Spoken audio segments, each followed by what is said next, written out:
말씀 고린도전서 9장 12절 후반부에서 18절까지 말씀 교독하겠습니다. 신약성 273쪽입니다. 오늘은 3월 21일 월요일 아침입니다. 3월 21일자 본문 고린도전서 9장 12절에서 18절까지 말씀 교독하겠습니다.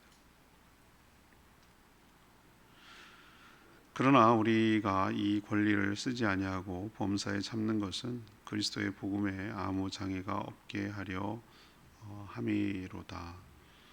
성전의 일을 하는 이들은 성전에서 나는 것을 먹으며 제단에서 섬기는 이들은 제단과 함께 나누는 것을 너희가 알지 못하느냐? 이와 같이 주께서도 복음 전하는 자들이 복음으로 말미암아 살리라 명하셨느니라. 그러나 내가 이것을 하나도 쓰지 아니하였고 또 이 말을 쓰는 것은 내가 이같이 하여 달라는 것이 아니라 내가 차라리 죽을지언정 누구든지 내 자랑하는 것을 헛된 대로 돌리지 못하게 하리라. 내가 복음을 전할지라도 자랑할 것이 없음은 내가 부득불할 일임이라. 만일 복음을 전하지 아니하면 내게 화가 있을 것이로다. 내가 내 자의로 이것을 행하면 상을 얻으려니와 내가 자의로 아니한다 할지라도 나는 사명을 받았노라. 그런즉 내 상이 무엇이냐? 내가 복음을 전할 때에 값없이 전하고 복음으로 말미암아 내게 있는 권리를 다 쓰지 아니하는 이것이로다. 아멘.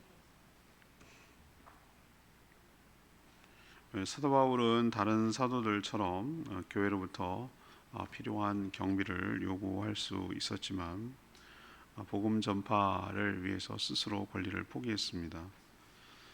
그렇다고 이 말을 하는 것은 지금이라도 달라는 그런 뜻이 아니라 그런 진심을 알고 오해하지 않았으면 좋겠다라는 뜻인 것이죠. 그는 복음을 전해도 자랑할 것이 없는 것은 자신이 받은 사명을 때문에 당연히 할 일을 했기 때문이라고 말합니다. 오히려 자신의 권리를 포기하고 자긍심을 지킨 것이 자신을 향한 보상이라고 그렇게 말하고 있습니다. 오늘 질문은 사도 바울의 이 자긍심은 어디서 느껴집니까? 사도 바울의 자긍심은 어디서 느껴집니까? 이것이 오늘 질문입니다. 먼저 12절에서 14절까지 말씀입니다. 자기 권리보다 복음 전파를 더 귀하게 여겼습니다. 성전에서 일하는 자들은 성전에서 나는 것을 먹는 것이 당연한 권리며 또 제단에서 섬기는 자들 역시 제단에 올린 그 제물을 함께 나누는 것이 마땅한 권리다 라고 그 레위기에 나왔죠. 그 제사법에 관한 규정을 들어서 설명하고 있습니다. 당연하죠. 율법은 제사장 그리고 레위 사람들 돕는 레위 사람들의 생활을 이게 책임지도록 제사를 드리는 그 일부를 가지고 생활할 수 있도록 그렇게 책임지도록 규정하고 있는 것이죠. 또 14절의 말씀은 예수님이 말씀하신 것이죠. 복음을 전하는 자들은 복음으로 말미암아 살리라. 이것이 단순히 구원과 생명을 관한 것이 아니고 실제 생활하는 것도 포함되는 것이죠. 여러분 한번 그런 생각 안 해보셨어요? 예수님이 3년 동안 무슨 돈 벌러 다녔습니까? 3년 동안 그 제자 12명까지 불어났는데 아니 더 많으면 70명까지도 될 수 있어요. 그 사람들이 다 어디서 먹고 뭐 해야 될 거 아니겠어요? 그런 생각 안 해보셨죠? 그럼 그 돈이 다 어디서 났겠냐? 후원하는 사람이 있었을 거라고, 헌금한 사람이 있었을 거라고 저는 확신하는 거예요. 그걸 어떻게 할 수 있느냐? 사마리아로 갔을 때, 사마리아 수가성을 지났을 때, 그 초창기입니다. 그거는 초창기인데 사마리아 수가성 여행에 갔을 때 우물가에 예수님은 남아요. 그리고 수가성 여인과 대화하는데 제자들은 뭐하러 갔죠? 사마리아 성에 뭘 사러? 떡을 사러 갔다고 그랬어요. 먹을 거. 그리고 제자들 얼마나 빠른지 몰라. 빌립 같은 게 뭐라고 그랬습니까? 오병이의 기적을 일으킬 때 이게 몇 달은 200데나리온 갖고도 부족하겠는데요 라고 하는 것은 이 사람들도 다 상거래를 하고 살았단 말이에요. 돈으로 움직이고, 그렇죠. 물건을 살고 빵을 사고 먹을 걸 사려면은 당연히 돈이 필요한 거죠. 그럼 그게 더 어디서 났겠냐 말이에요. 생각을 좀 해보시라고. 이슬 먹고 살았다고? 하늘에서 떨어지는 만나 이렇게 해가지고 받아 먹고 살았다고요? 아니란 말이에요. 그래서 이렇게 말하는 것은 이게 자꾸 무슨, 그렇죠. 예수님이 생명을 할 때 그 생명의 그 맥락 속에서 봐야 되는데, 글의 문맥 속에서 그 생명이라고 말하는 것은 영생을 의미하는 거예요. 그 생명을 말하는 거예요. 그렇지만 그 일상을 살아가는, 그 복음을 전하며 일상을 살아가는 사람들도 뭐 때문에, 복음 때문에 뭐 하리라? 살리라, 그렇게 분명히 말씀하고 있잖아요. 그런데 왜 사도 바울은 자신의 그 권리를 쓰지 않고 포기했을까? 왜 그랬을까? 그래서 왜 괜한 오해까지 이렇게 받을까? 실제로 그는 정말 고린도에 있을 때 브리스길라 아굴라 부부처럼 천막을 만들어서 그렇게 팔아가지고 생활을 했어요. 기술자였어요. 그래서 그 이유는 지금 막 세워진 교회에 부담을 주고 싶지 않아서 그런 것이죠. 부담을 주고 싶지 않아서. 정말 제가 목회자가 되고 싶지 않았던, 이 어머니도 들으실 거예요. 지금 제가 너무 목회자의 삶이 힘들다는 거예요. 왜냐하면 교회가 어렵고 힘들면은 보면은 담임 목회자의 사례비가 제일 뒤로 밀려. 당장 공과금을 내야 되고, 뭐 그 주일학교 교육 써야 되고, 전도사님 사례비 먼저 다 나간 다음에 찔끔찔끔 주는 걸 제가 많이 봤어요. 옆에서. 저건 하지 말아야 되겠다. 나는 저렇게 무책임할 수가 없다, 이런 생각이 드는 거예요. 제가 옆에서 봤을 때, 자녀로서.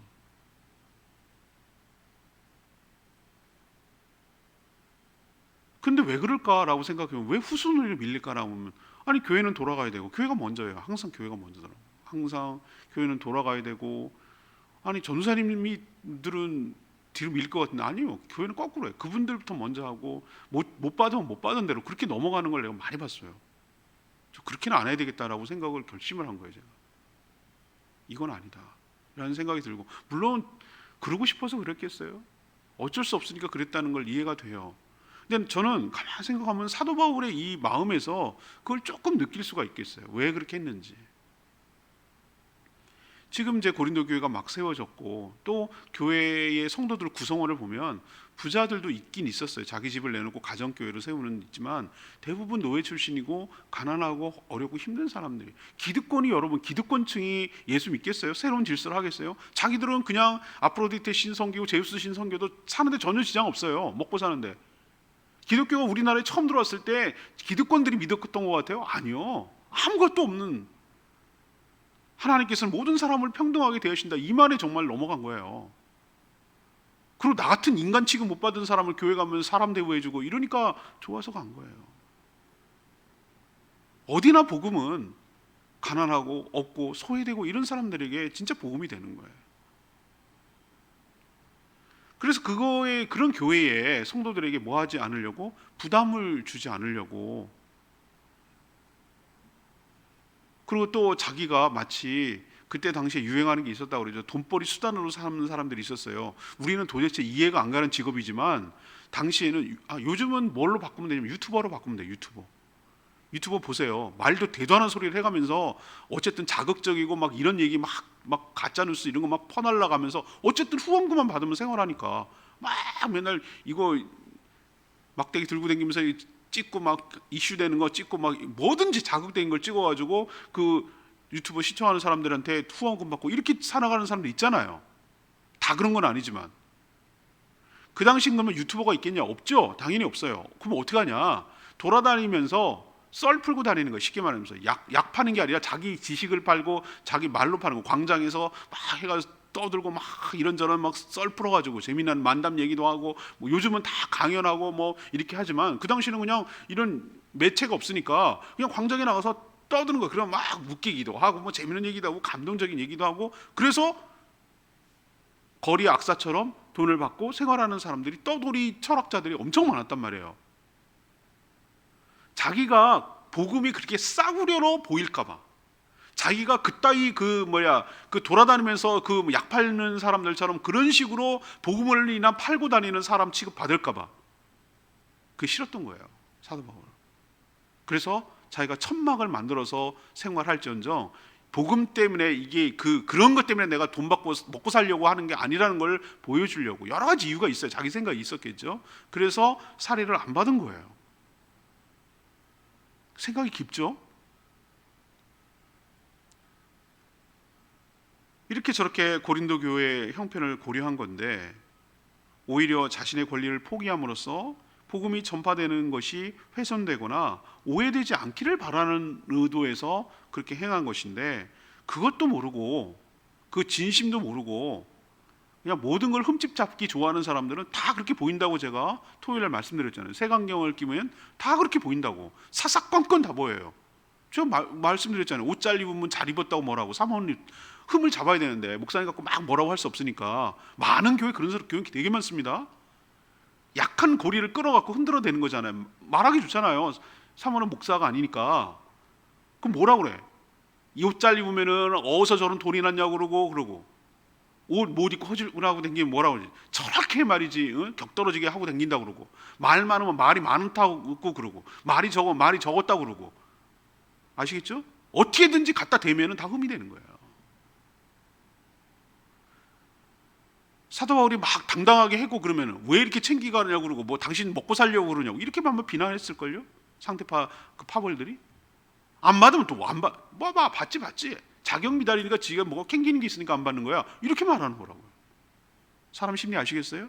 이게 바로 인간의 부패함이에요. 부패함, 죄성이라고, 죄성, 악함이라고. 근데 사도 바울이 이렇게 이제 자기 얘기를 할 수밖에 없는 것은 워낙 공격을 해야 되니까 자기에 대해서 뭔가 변호하고 변명을 하고 그 설명을 해야 되는 상황인 거죠. 근데 이렇게 말하면서도 저는 뭘 느꼈냐면, 사도 바울이 굉장히 당당하구나. 자기가 정말로 뭔가 그게 있지 않으니까 이렇게 말할 수가 있는 거구나. 자기의 권리를 주장하는 것보다 그는 교회를 먼저 생각했고 정말로 복음 전파를 더 귀하게 여긴 것을 내가 느끼겠다. 우리도 마찬가지예요. 자기가 당연히 그 권리를 주장하고 요구할 수 있죠. 그러나 그거보다도 뭐를 더 우선적으로 생각했냐면은 복음이 전파되고 확산되는 것을 더 귀하게 여겨야 될 줄로 믿습니다. 이걸 우리도 본받아야 된다는 얘기예요. 두 번째는 15, 16절입니다. 자기 사랑보다 주신 사명을 더 귀하게 여긴 것을 통해 자긍심을 느껴져요. 사도 바울은 지금까지 고린도 교회 성도들에게 자신의 권리를 주장하지도 않았는데 왜 갑자기 이런 이야기를 꺼내는 걸까요?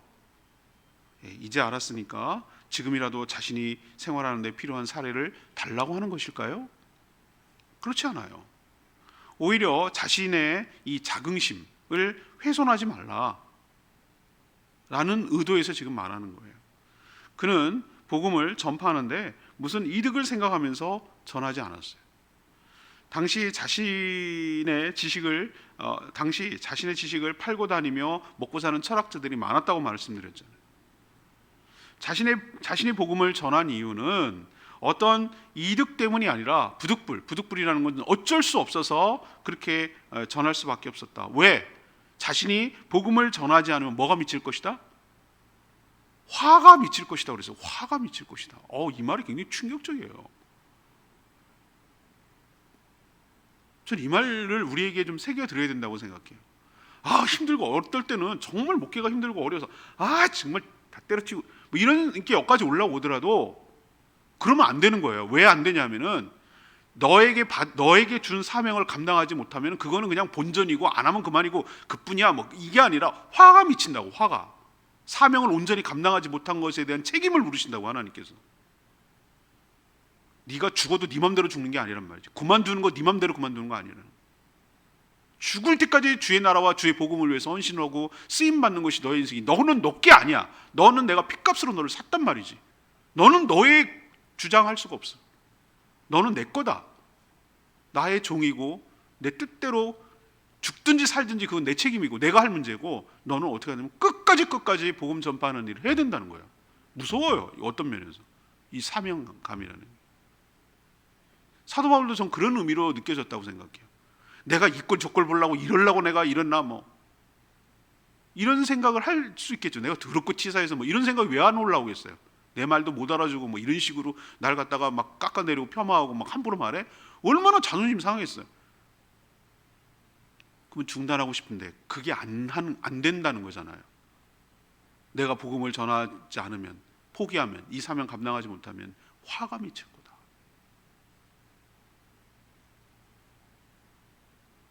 이렇게 말하면 심판이 무서워가지고 억지로 하는 것처럼 보일 수 있어요. 그렇지만 그건 아니에요. 이 말은 하나님이 주신 사명을 위해서 내가 자발적으로 복음을 전하는 것이지, 주님 주신 사명 때문에 하는 것이지, 내가 무슨 먹고 살려고 생계나 이득 때문에 어쩔 수 없이 행한 것은 아니라는 것을 알아줬으면 좋겠다. 그 얘기를 지금 하려고 이런 얘기를 하는 거예요. 저는 이 사도 바울의 이 말에서 그가 가는 프라이드, 자긍심, 그거 느낄 수 있어요. 여러분이 참 깨달아야 되는 게 있어요. 성도들이 목회자의 자존심을 건드리면 안 돼요. 전 그런 생각이 들어요. 정말 그 나름대로 애쓰고 포기하고 그렇게 애를 쓰는데 그것조차도 깎아내리고 막 함부로 얘기해 버리는 거 있잖아요. 그 자존심을 건드렸을 때 정말 그게 정말 힘들고 어려워요. 다른 게 참는 게 어려운 게 아니에요. 세 번째는요, 17, 18절에 있는 말씀인데 자기 권리보다 자기 포기를 더 귀하게 여겼어요. 자기 권리보다 자기 포기를 더 귀하게 여겼어요. 사도 바울은 자신의 생계의 수단으로 복음을 전하는 것이 아니에요. 그는 복음을 전하지 않아도 사실 생각해 보자고요. 그가 복음을 전하지 않아도 그는 이미 훌륭한 존경받는 랍비로 율법을 가르치는 바리새인으로 평생 먹고 사는데 지장 없었어요. 자기들 제자들 가르치고 그러면 얼마든 그럼 텐트만 입고 하면 되지 뭐 심심치 않게. 그럼 이 고생 안 해도 되잖아요, 그죠? 뭐 매 맞고 돌 맞고 감옥에 갇히고 맨날 비난 받고 뭐 별 죽을 고비 넘기고 맨날 파선당하고 쫄쫄이 굶고 별 고생을 안 해도 되잖아요. 하지만 그가 예수 그리스도를 만나서 거듭나고 또 이방인을 위한 사도로 부르심을 받았기 때문에, 그 사명을 받았기 때문에 자의로 하는 것이 아니라 그 주신 사명, 주님 때문에 그 귀한 사명을 감당하려고 복음을 전하는 것이에요. 복음을 전하는데 복음 때문에 마땅히 필요한 경비를 받을 권리가 있음에도 불구하고 스스로 포기하고 전하는 것을 스스로 지금 뭐 하고 있습니까? 자랑스럽게, 누구한테 자랑한 건 아니지만 자기 스스로 자랑스럽게 생각하고 있었는데 이것을 두고 사도로서 자격이 부족해서 필요한 경비를 요청하지 못하는 것이라고 비방하는 일부 반대파 파벌들 사람들에게 몹시 자존심이 상해서 이런 말을 하는 거예요. 사도 바울은 자신의 권리를 다 쓰지 않고 사용한 것을 두고 자신을 향한 18절에 보면 상이다라고까지 표현해요. 이게 내 상이다라고 말하는 거예요. 아니 그게 무슨 상이야? 내 자존심이라 이거지. 내 자긍심이라 이거예요. 그걸 건드리지 마라. 내가 누구 때문에 일한 게 아니고 돈 때문에 일하는 게 아니라 먹고 사는 것 때문에 일한 것이 아니고 내가 주신 사명 때문에 감당하는 것이 내 스스로 지켜온 프라이드인데 그것까지도 뭐라고 하면 정말 자존심 상한다 이 말이에요. 자신의 권리를 포기하는 걸 통해서 누리는 그런 내적인 기쁨을 지금 상이라고까지 말하는, 표현하는 이 사도 바울의 말에서 저는 사역자로서의 어떤 자긍심 이런 것이 느껴지는 것이고 굉장히 도전이 돼요. 아 그렇구나, 그게 상이구나. 누가 뭐라든 간에 주신 사명 때문에 올곧이 꿋꿋하게 힘들고 어려워도 깨지고 박살나고 그래도 꿋꿋하게 이 길을 걸어가야 되는, 누가 뭐라 그래도 성실하게 이 길을 끝까지 포기하지 않고 주신 사명 끝까지 감당한, 주님 부르시는 그날까지 걸어가야 되는, 힘들고 어려워도 낙심하고 낙오하고 좌절하고 주저앉지 말고 그래도 매일매일 꾸역꾸역 이렇게 앞을 한 발 한 발 걸어가야 되는, 그렇게 살아가야만 하는 그 사역자의 여러 가지 것들, 그렇게 하는 것들을 바보 같느니 저렇게 모자라서 저러느니 저 물러 터져서 저러느니 뭐라고 해도 상관없느니 이렇게 말하는 것까지 감수해가면서 가야 되는 그 사도 바울의 그 표현과 말과 행동에서 아 대단하다, 저래야 되는 거구나, 저걸 상이라고 말하는구나. 저렇게 살아가는 사명의 삶을 상이라고 말하는구나. 이런 것에서 통해서 굉장히 도전이 되는 거죠. 오늘 내 말씀이 15절에 있는 말씀이에요. 15절에 있는 말씀. 내가 차라리 죽을지언정 누구든지 내 자랑하는 것을 헛된 대로 돌리지 못하게 하리라. 사도 바울은 사도로서 자신이 마땅히 요구하고 누릴 수 있는 권리를 얻은 것도 사용하지 않았어요. 못해서가 아니라 스스로 하지 않은 거예요. 그런데도 오히려 자격 미달로 공격을 받고 있으니 억울해서 말하는 것이에요. 그렇다고 지금이라도 그런 권리를 요구할 생각이 없다는 거예요. 그리고 하는 말이 차라리 내가 굶어 죽을지언정 자신의 자긍심을 버릴 생각은 없다라고 아주 대쪽 같고 꼿꼿하지 않아요? 우리 조선시대 같으면 선비 같은 느낌 안 들어요? 온갖 고생을 했지만 사도의 직분을, 그의 사명을 귀하게 여기는 모습을 여기서 저는 느낄 수가 있는 것이죠. 이거는 주의 종은 이렇게 살아가야 된다는 것을 저 또한 한번 도전을 하고 다시 한번 마음을 가다듬고, 사도 바울도 이렇게 어렵고 힘든 가운데도 꿋꿋하게 사명 감당했는데 감당해야지 화가 미치리로다. 이 말도 참 도전이 되고, 오늘 말씀을 통해서 다시 한번 힘을 내고 용기를 내고 주님 주신 사명 잘 감당하는 저와 여러분 되기를 소망합니다. 오늘 말씀 붙들고 기도하기 전에 935장 찬양지 935장 부르고 기도하겠습니다. 찬양지 935장입니다.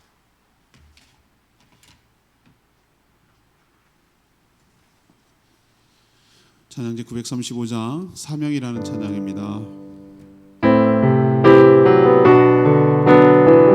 주님이 홀로 가신 주님이 홀로 가신 그 길 나도 따라가고 모든 물과 피를 흘리신 나도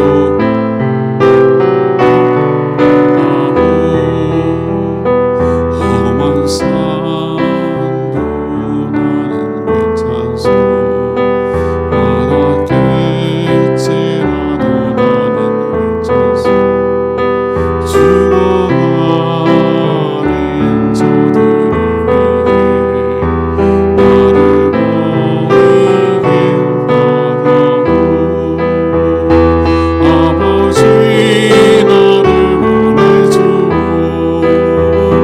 나는 달려가겠소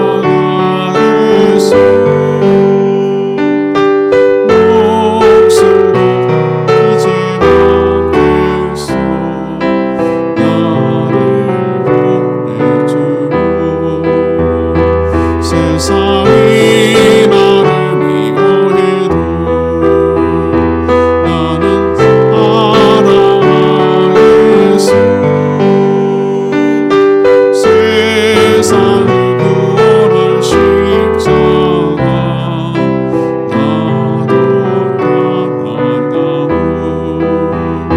생명을 버린 곳까지 나를 사랑한 당신 이제는 나를 받아주오 나도 사랑하오. 여러분 사도 바울에게서 사역자로서의 어떤 자긍심 같은 게 절절하게 느껴져요. 그렇구나. 굶어 죽을지언정 이런 표현이 참 절절하잖아요. 내가 복음을 전하는 것이 먹고 살기 위해서 그러는 것이 아니고 하나님이 주신 사명 때문임을 기억하고 그렇게 살아왔다고 고백하고 내가 복음을 전하지 않으면 화가 미칠 것이라고 말하는 거잖아요. 굶어 죽기 때문에 하는 게 아니고 화가 미칠 것이라고, 사명을 감당하지 못한 것에 대해서. 이 말에서 그가 어떻게 살아왔는지 알 수 있을 것 같아요. 우리도 복음을 전하는데 주님께서 책임져 주실 것을 믿고 누구 때문이 아니라 하나님 주신 사명 때문에 온전히 감당하는 저희들 되게 하려고 주여 외치며 기도하고 있습니다. 주여 하나님 주님이 홀로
물론 저희가 모두 사도 바울처럼 똑같이 살 수는 없지만 그의 정신과 마음은 본받게 하여 주시옵소서.